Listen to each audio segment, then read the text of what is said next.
All right, welcome to The Explainer. Today we're doing something a little different. We're not just talking about genetics, we're cracking a case. Yeah, we're going to dive into this really cool technique that lets scientists play detective right inside the code of life itself. So let me ask you this. How would you find one single misspelled word hidden somewhere in an entire library full of books? I mean, that sounds pretty much impossible, right? Well, that's almost exactly the problem scientists are up against when they're hunting for one tiny, super specific change in a plant's DNA. You know, that genetic code that's billions of letters long. So where do you even begin? Well, in any good detective story, you need a crime scene, right? Or in our case, you need a whole lineup of suspects. So to kick this whole investigation off, scientists actually create the mystery themselves. They introduce thousands of these little potential genetic typos, and this is the very first step to creating plants with really valuable new traits, things like better nutrition or even the ability to survive a serious drought.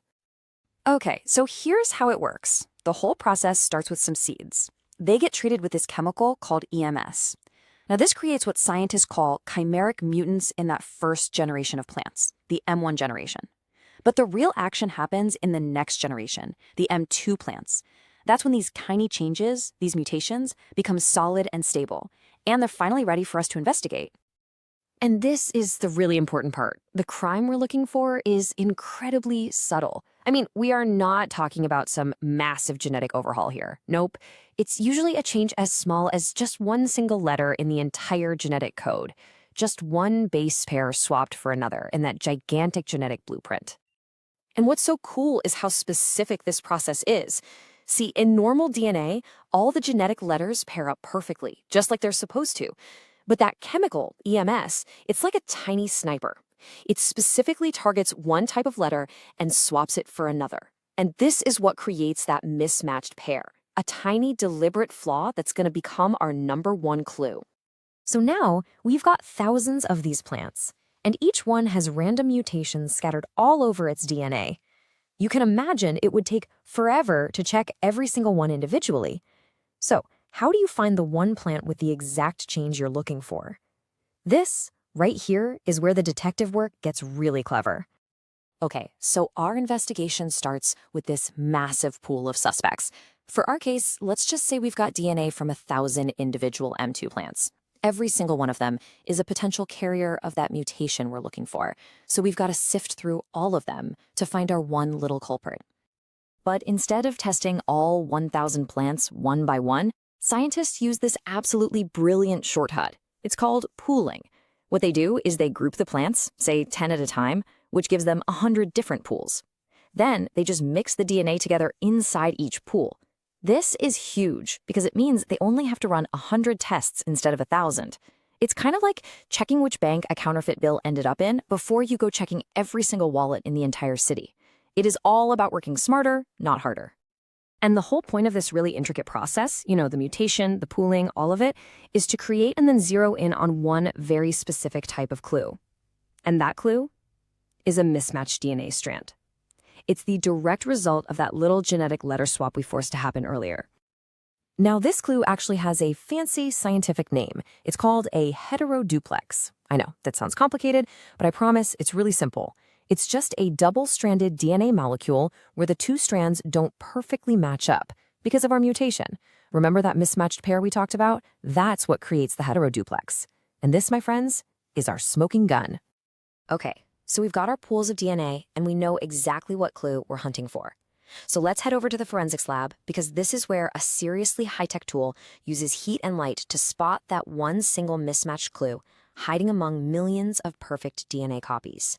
So here's the toolkit they use. First up, a process called PCR makes millions and millions of copies of our target DNA region from each pool. You can think of it like making a ton of photocopies of a key piece of evidence. Then they add this special fluorescent dye, LC Green++. This dye is basically like a tracker that wiggles its way into the DNA and starts to glow. And finally, a machine called a light scanner just sits there and carefully watches how bright that glow is. Now, the way they actually find the mutation is based on a really simple idea. Just picture a perfect DNA strand as a strong, perfectly aligned zipper, right? It holds together super tight. But our mutated strand, the one with that one little mismatch, it has a weak spot. It's exactly like having one wrong tooth on that zipper. And that one flaw makes the whole thing just a little less stable. And that tiny weakness has a huge consequence. You see, normal DNA, which is called a homoduplex, has really strong bonds. It takes a lot of heat to melt it or pull its two strands apart. But our mutated heteroduplex, that's our weak zipper, remember, it has a weaker bond, so it breaks apart at a slightly lower temperature. And that tiny difference in melting point, that is the key to this entire thing. And that is precisely what the machine is built to find. The source material puts it this way. Pools containing a mutation are identified as differential melting temperature curves. Basically, the light scanner just heats up the sample and watches for that one drop in the glow that happens a little too early. That premature drop is the signal that a weaker, mutated DNA strand has just melted. And just like that, case solved. We've found the pool with our suspect. So, there you have it. By following all the clues, from creating the mutation in the first place, all the way to spotting that subtle difference in melting temperature, we've solved the case. We've pinpointed our target. But the big question is, why does all this incredible genetic detective work actually matter so much? All right, let's just quickly recap the whole case file. The crime, creating thousands of random, single-letter typos in plant DNA. The strategy, using that super efficient pooling system to narrow down the search. The clue, that's our heteroduplex, the mismatched DNA strand. The big reveal? It comes from the light scanner that spots the lower melting point. And the result of all this? The super fast, super precise identification of a gene we were looking for. And, this isn't some brand new untested tech. It's a proven method. This powerful detective technique, it's officially called tilling, by the way, has been helping scientists create things like more resilient crops or more nutritious ones for over 2 decades now. It was actually first reported way back in 2001. Which really leaves us with a pretty fascinating thought. When you have tools this powerful, tools that let us find and study such specific, tiny changes in the blueprint of life, well, the possibilities are just endless, aren't they?